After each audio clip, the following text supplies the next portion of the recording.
Hi guys, welcome back to another episode of You Must Really Like. I'm Sage, welcome back.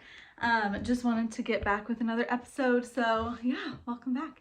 I'm gonna start with mental health check as always. So mental health wise, I'm feeling good. I'm feeling excited. I got all ready today and I'm going to a baby shower and I'm very excited to celebrate another mama. So I also am in like a goofy, funny mood, and those for me are dangerous because I just toe a line that some people don't love. And so I find myself to be more funny when I'm in this silly mood, but honestly, other people think I'm funny too, so it's fine.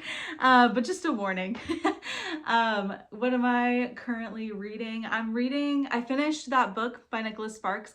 10 out of 10 would not recommend anybody to ever read that loves animals because the dog dies.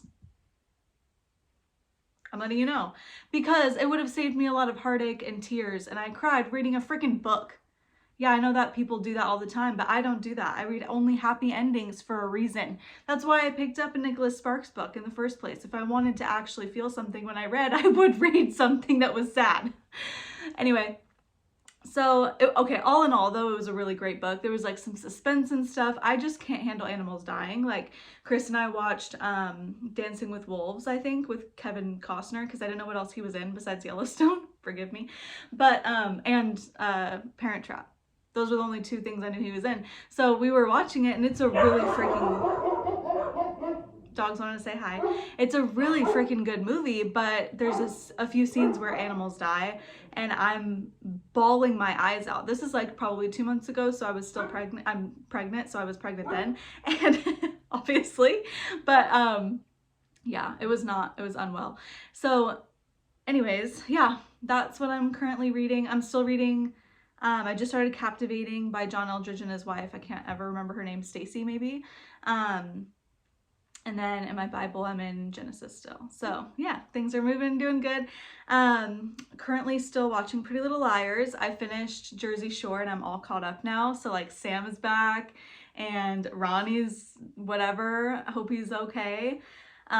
Still sober, hopefully. But anyway, yeah, so I'm all caught up on Jersey Shore and Pretty Little Liars. I think I'm on season 3.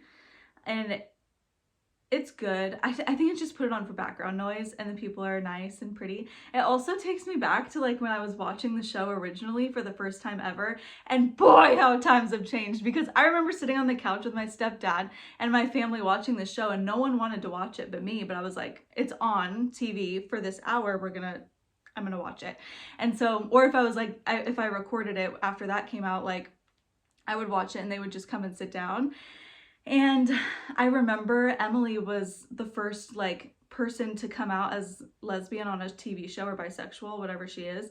And I remember like being made fun of for watching the show and being like, oh, are you lesbian, by my family and my very loving family. It's just like, it's so funny and crazy because times have changed so much. Now there's like so many more shows that have people that identify as everything else, but it's just kind of funny and crazy and good. Like, so I'm glad it's changed, but I'm also like reminiscing and kind of laughing at that experience that I had, which is not funny. God damn it, I'm gonna restart, because that's so not okay. I'm not gonna restart, but that's like, I understand my experience watching a TV show being embarrassing is nothing in comparison to actually identifying as anything else besides heteronormative.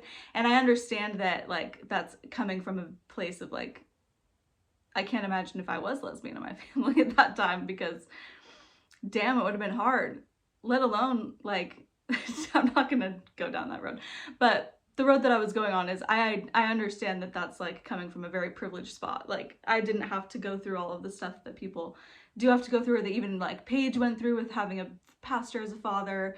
In the show, the character Paige has a pastor as a father and she's lesbian, and she's in season 3, and so she has to like hide that she's lesbian and all this stuff, and she just goes through a lot. And I understand that me watching the show has absolutely no comparison to anyone who is coming out or anything like that. That's not what I'm saying. I'm just saying times have changed, thank heavens, and they're still changing, so whatever. So anyway, moving on before I should probably restart, but I'm not going to. I told myself it was just gonna be what it is, and I'm in my silly mood and it's gonna screw me over, but it's fine. Forgive me. I don't mean to offend anybody. I love people that identify as whatever they want to. Anyway, currently watching. I have a note for how that's supposed to sidetrack into TikTok buying habits, and I just don't know how to sidebar this into another conversation. So, yeah, I just keep seeing all over TikTok, like people are putting up their Christmas trees and stuff, and I don't know how I'm gonna sidebar from lesbian to Christmas, but I am. Here's a pivot for you. So people on TikTok are like putting their Christmas trees up and stuff, and I have like people in my team, my sales team at work, that are putting up their Christmas tree this weekend, and it was like a topic of conversation, like, are you really putting your tree up this early, or like that you're ruining, like there's a season for a reason, like what's going on? And so I was just laughing about it because I would be the first person to put my Christmas tree up and to be wrapping Christmas presents right now, but my husband is not a fan of rushing the seasons. He wants to be very present, and he wants to experience each part of the year, and he just thinks it's way too freaking early. So it's just not a capability of my personality and my situation. Personality wise, I totally would be there doing it. But I also see this change, like as I've been becoming an adult, I'm seeing, like, I feel like every single year it's a little bit earlier that everything shifts up, especially when it comes to purchases, like any holiday that has to do with buying stuff, like obviously Christmas and like Valentine's Day and stuff where you have to buy stuff for other people. Not that you ever necessarily have to, but I just feel like everything's just moving up so much, and like, why? Other than for consumerism. Like I understand a few people in my life have been like, I'm putting up my Christmas tree because I need to be happy, and I'm like, go you, cheers for you. But also think about it, because the reason you're getting happy is because you're spending money, and the reason you're needing to put up this like happiness is because of that. And so I'm just thinking, like, is capitalism really ruining our lives? Like, this is where my crunchiness as a person is going to come out. And if you don't know what that means, it just means that I am a little bit like, I don't even know if crunchy is, I'm like a little less than crunchy, because crunchy people I feel like would shame me for throwing away this sourdough starter. Not throwing it out. I didn't throw it out. I mean the discharge. It's not discharge. What's it called? When you take away half when you're feeding your starter. For sourdough, and you discard I discard it. Some people are like, no, you can make so much out of that discard. So I'm like a step down from that. I will make my sourdough, but I don't know any other recipes currently with my starter, which I know I can just look it up. I know, but I'm just not going to waste my time. I'd rather just buy bagels. Sue me. Anyway, so my point is like all this stuff is moving up so fast, and it just makes people want to buy stuff earlier to buy more stuff. But also at the same time, like, let's be honest, everyone's broke. No one can really afford to do a ton right now because cost of living is so crazy. And so I ultimately think like Black Friday sales moved up. Costco had theirs like 2 weeks ago, and it's still going on. And then like Walmart is having theirs in November, like mid to late November. And I'm like, it's not Black Friday though. It's before Black Friday. That's what I'm saying. Everything's like shifting up forward sooner than it needs to be, because holidays are supposed to be a day, but they're turning into a season, and not even just a season, but also like pretty much post August, it's Christmas. Am I wrong?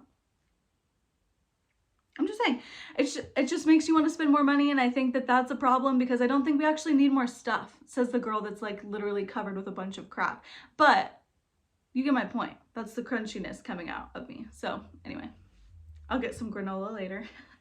Yeah, so anyways, the main part of this episode is actually about maintaining friendships and relationships. And so I had this question on Instagram when I asked if there was anything you guys wanted to see in particular, and I had some stuff when it comes to friendships planned, because I wanted to talk about long distance relationships more so, because that's like the majority of my friendships. And even if they're in person, sometimes they're long distance. Like I have a friend that lives an hour away, and an hour away is really not that far. Gas is, you know, $5. So it's kind of like, it's inconvenient, but it's also like way closer compared to like the people and my best friends that live in like North Carolina. So it's like, I don't know, it's two different things. But ultimately I wanted to talk about this because I think it's so important as you grow older and mature. It's a lot harder to maintain those friendships, and it's a lot easier to go into and isolate yourself. And so anyways, this question was asked, so I wanted to talk about it. I think ultimately for me, and my love language I think is going to come out a lot when I talk about this, because my love language is quality time. And so I think it also depends on your friend's love language. Like if you know that about your friend, if you know like little words of encouragement and stuff like that, I think it's important to give that to them. Because as important as it is in your marriage to do stuff like that for your partner, it's important for your friendships to help maintain them as an adult. And so I think if you have the conversation of like, what's your love language? I think it'll also help a lot. But mine's going to come out in the way that I talk about relationships, because it's what makes me feel loved and what makes me feel like I have a relationship with someone. So, yeah, I think ultimately for me, what makes a friendship close over the years is a high level of vulnerability. And I think a high level of vulnerability takes a lot of courage and scares a lot of people because they think they're going to get judged or drama or whatever. But ultimately, at the end of the day, for me, it's just like, if I'm not being vulnerable with somebody, what's the point? Like, there's just no point, because you have to, it's kind of like, I saw the artist Pink talk about this a little bit, and she was doing an interview and they were like, you're like an open book, you tell people everything that's going on in your life, like why do you do that? And she was like, because what's the freaking point if I don't? Like, the whole point of all of life is to connect with people, and what connects people more than vulnerability? Trauma, okay, but vulnerability is what starts all of it. So anyway, yeah, I think I 10 out of 10 agree that it's vulnerability that connects people. And at the same time, I also think memories connect people, because I think if you have past memories with people, it only keeps you connected for so long. Like, you do have to create new memories with people in order to keep the relationship and maintain it in a way that is healthy and happy. And not only that, you need that for yourself, like for your heart, for your soul to be happy. Like, you need the serotonin. I just realized I have no jewelry on. Totally spaced. Anyway, yeah, you need those new memories with people, because you're a human, you're on this earth. Why else would you be here? It's not just to get together at a coffee shop. And I've been having this thought of like, I make so many plans to go to coffee shops with my friends, and I love them to death. But I also recognize myself like it turning into like a time of like a trauma dump instead of, and it's like a catching up time, because maybe we haven't seen each other for a while, or something big has happened in the person's life, which is great. I love a coffee shop. But I also think for relationships wise, like, I think a new memory feeds and fuels your heart and your soul a lot more than catching up and knowing what every little thing is going on in their life. Like, there's no possible way for me to know all of my distance friends, like everything that's been happening in their life, because that's just impossible. I would have to be their only person that they ever talk to know everything that's going on in their life, and that's just not realistic. I know they have friends, I know they have lives, and it's just not realistic for me to know all of that. Plus, I have my own life too. So like, I think the best way to maintain a friendship is to create new memories and to focus on new memories, and then also to be there for each other. Like, ultimately, with a distance friend or even someone that's close that you don't get to see every week or whatnot, which I don't think happens a ton these days anyways. I don't think people get together weekly. Is that still a thing? I don't think so, because I used to have friends that I would live in their house for like months at a time, and we would be like, okay, I need a break from you, and then we'd get back together. And I think that back then I was happier because I was with people so much more often, and now that we're not, like, I think since COVID, so many people started distancing themselves from others, and for safety reasons, of course, but I also think that that is so damaging to the human soul. We need human interaction. And so anyway, I just lost my complete train of thought. So moving on. Oh, I just wrote like sacrifice and effort to make time for each other. So I just have like these little quarter notes for myself. So we'll see if this actually helps me stay on track.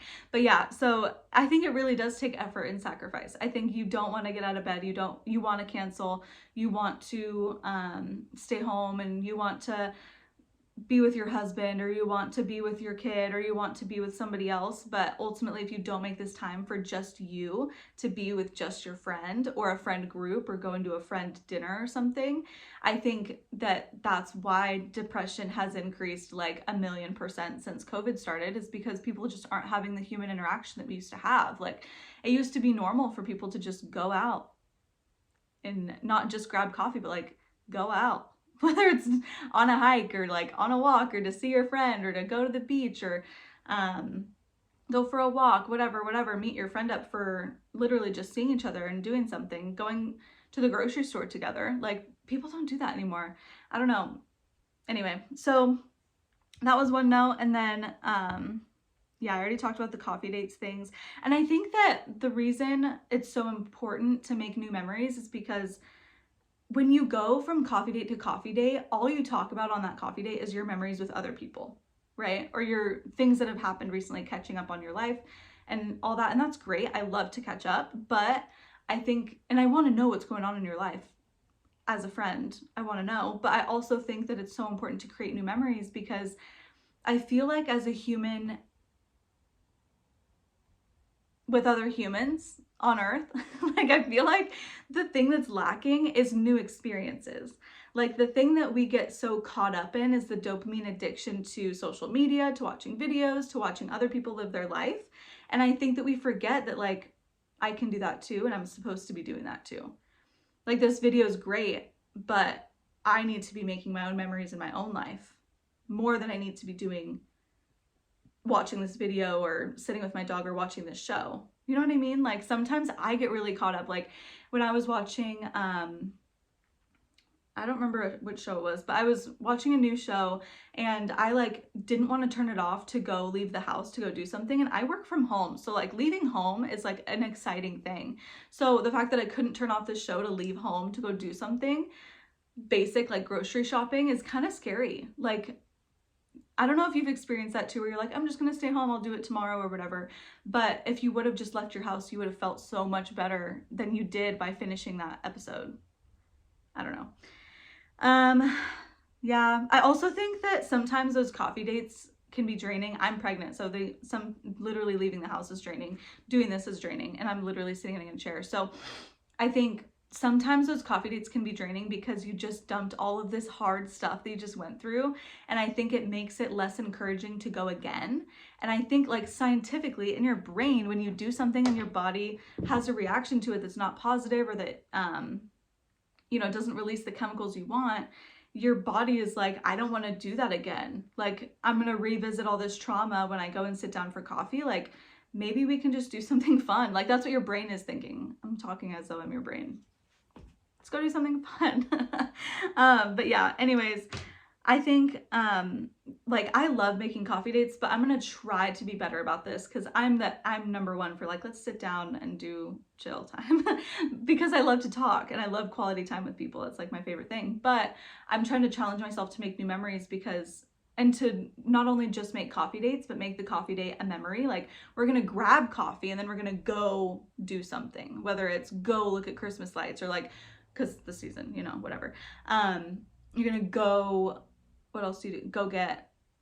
You can go buy something, but I think we're getting to a point where buying stuff, we don't want to do that. We don't want to spend money. So finding stuff that you can do to make new memories, going for a walk, going for a hike, going and playing a sport together after grabbing coffee, like, so that you have that catch up time to like fill that void of wanting to know what's going on in your friend's life, but then also a new memory with it from that new experience. So anyway, those are just some thoughts I had on maintaining relationships when it comes to being an adult, because I think as a kid, you don't think about, I need to catch up with my friend. You think, I want to go do something with my friend.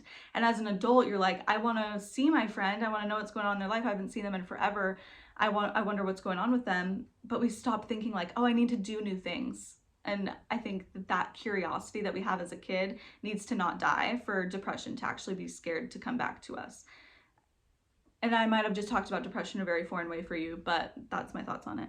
So, yeah, distance relationships. I don't know what I meant.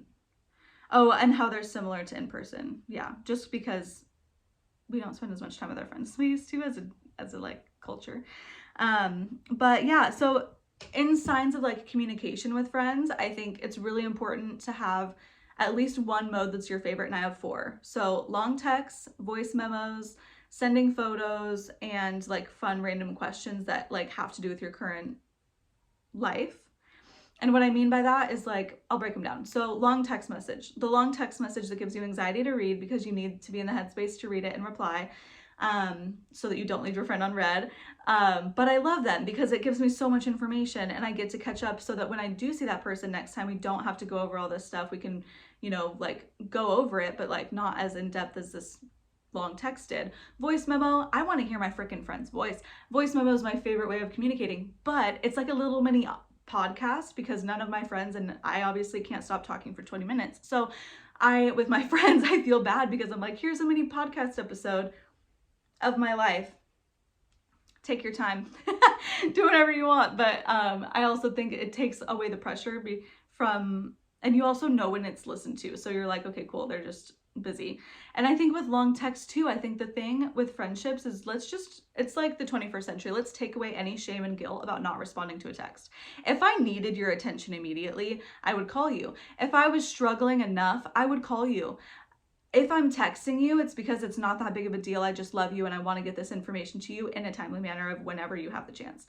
So no more apologies. And I'm going to try and do my best because I still apologize too. Because I'm like, sorry, I was just overwhelmed by the simple basic things of life, so I didn't text you back for a month. But we're no longer apologizing for that because we're just gonna know because it'll probably be in your long text of what's been going on in your life anyway. So what's the difference? So then the last 2 is photos, just photos of your life. I think people find it way more intentional and way more loving when you just send them a photo. Like I have the Time Hop app, so it gives me like all these memories and I'll send it to the friend of the memory or that I had the memory with originally. And I just love that because I love seeing flashbacks. I love when my friends send me things and pictures of their current life, like things that they are currently doing. And then also I just like sending like, oh, I know you love my dog. Like I'm going to send you a picture of my dog. So yeah, I think that's very thoughtful too. And then the last one was fun questions. So I've been trying to do this more and I've done it one time since been trying to do it more, but just like instead of having all this pressure to respond to a long text and a long voice memo, sometimes it's just too much for me. And so I know that my friends are feeling the same way. So I've been trying to do just like a lighter, like, hey, I need help. What color do you think I should do for Charlie's room? Like pink, purple, or yellow? What do you think? Like, just what are your thoughts on it? And just like a fun little question that isn't something that they have to like be like, oh, crazy thought wise, or like, hey, I need, like Chris and I are going out on a date night and he's not being helpful. Like, what do you think of this outfit? Or should I wear this one? Like just 2 different pictures of outfits. And then they can just be like, oh, I love this one. Have so much fun on your date. And then they know like, 1, you're going on a date with your husband, so that's good. And they know like, you look good. They see a picture of you. And I don't know, I would love to get more things like that. Like if I had a friend that was like going out to a bar, I'd be like, oh my gosh, send me a picture of your outfit, or like send me pictures while you're out. Even though we see those pictures on Instagram, I think the personal touch of just sending to them personally is, it just helps maintain that adult relationship ultimately. I also think it's really important to send memes, and I learned this actually from Chris, and there were some people in my life that I would send memes to, like a top 1 to 2 people that I would send memes to. And so I'm trying to get better about, if I think of somebody when I see something, just sending it to them, because I know how special it makes me feel. Like my best friend sent me a meme of some videos we used to watch on YouTube when we were little, and I like when YouTube first came out, like the unicorn one, and like Charlie bit my finger and all that stuff, and she sent it to me and I was like, stop, you thought of me when you saw this? Like I thought, I don't know, it just made me feel so loved. Like not only did that person watch that, take time out of their life to watch that, then they thought of me, then they thought, oh my gosh, they would love to see this, and then they sent it to me, and then now we get to either have a quick conversation about that memory or just like laugh, like heart it because it's funny. You know what I mean? Like I just love that. It makes me feel so loved. So I've been trying to do better about that. Outfit advice, memory, memes, photos. I think so many people are going on and off social media too, and I think that's why it is so special to send pictures directly to people, because I think we don't do that anymore, and I think we used to because social media kind of took that away of like, now you can just send it out to all your friends at one time and not have to care. But it also feels like less intentional when you, it's like, it's a post. It's no longer like I want to show my friends a photo. It's like a post of something. So I think it's really special to just send it to them personally. And then, yeah, I think ultimately, I think it takes a lot of effort to maintain relationships in your adulthood, because adulthood's hard and it takes a lot of time and it takes a lot more capacity than when you were a kid. But I also think that when you go back to the kid curiosity and the kid desires that you have in your heart, it'll obviously lead you back to spending more time with people, and people that make you feel safe and comfortable and stuff. And you'll realize some friends are drains and some friends are fountains, and you want to be more around your fountain friends and you want to be around your drain friends, and all that's good stuff to learn about yourself though, because then you can learn to put in boundaries that help you, and time slots to make sure you're not spending too much time with a drain, or taking too much energy from your fountain friend. Like, I don't know, I think that's so special to be able to learn. But I think the effort it takes, especially when your friends are over distance or even like an hour away, like it takes intentionality, it takes driving, it takes, you know, that extra 2 hours of drive time. So I think that intentionality and that love is so needed. And I think that's ultimately at the basis of all of this, is how do you maintain friendships? You put in effort. It sucks and it's an annoying answer, but it's true. I think my New Year's resolution, I'm already thinking of it, because why not? If you guys are doing Christmas, I'm doing New Year's because I like to make goals. But I like the goal of just being more intentional of spending time with friends and family. This year, we're not going home for Christmas and stuff like that. And so I won't be able to see like some of my friends that are back home in Reading. And so I need to make sure I am more intentional this year about either making more little trips to Reading, or just being able to put my like money where my mouth is, and saying how much I love them, and catching up with them and stuff, but being intentional with making those new memories, because they are so important, and it takes finances to do that. And it's hard to like be like, oh, come travel, see me, because it takes money and everyone's struggling right now financially. So anyways, I just think that that's something that's like the sucky truth, is you really just have to put the effort in the finances. And I think that's going to be one of my New Year's resolutions, is like one trip for me and Chris, because we'll have a baby by then, so we'll need to maintain our marriage. One trip for like a friend that's out of state. And so, you know, one friend's going to feel way more loved than the rest of them at some points, but it is what it is. You can't afford to go across this country a million times. But yeah, a trip for a friend, a trip for a marriage, and a trip for like the family with Charlie. So anyways, that's all I have to say about maintaining strong relationships in your adulthood. I'm not the best at it. I'm trying. All of this stuff is stuff that I'm newly trying, because I used to just be a long text girly, and I think I overwhelmed everybody in my life with the long text I would send. So anyways, I hope you guys have a great rest of your day. As just to wrap up, some of my favorite things that I've been really liking are, I just have been such a terrible consumer, but I really love this rocking chair. We got it from our registry, or Gina got it, thanks Gina, and I'm obsessed with it. It's so freaking cute, and so it's like teddy bear, and I just can't wait to have Charlie in it. And then yeah, I really haven't been getting anything. I've been a terrible consumer, which is good, because crunchy people, save your money. Consumerism is taking all of your money for no reason. Let's stop buying stuff, let's make it all. Anyway, I've been really liking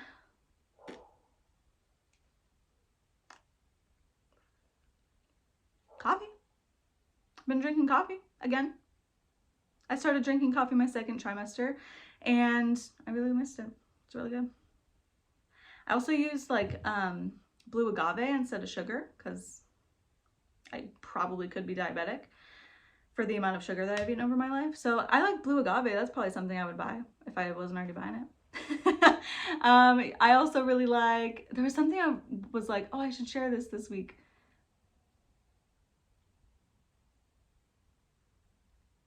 Forgot it. Oh, my light. Duh. It's literally, I got a new like setup. Well, not new setup, but wait, let's change the color. You can't tell, can you? No, you can tell. Anyway, have a good day. That's all. See you next week. Never miss a Monday.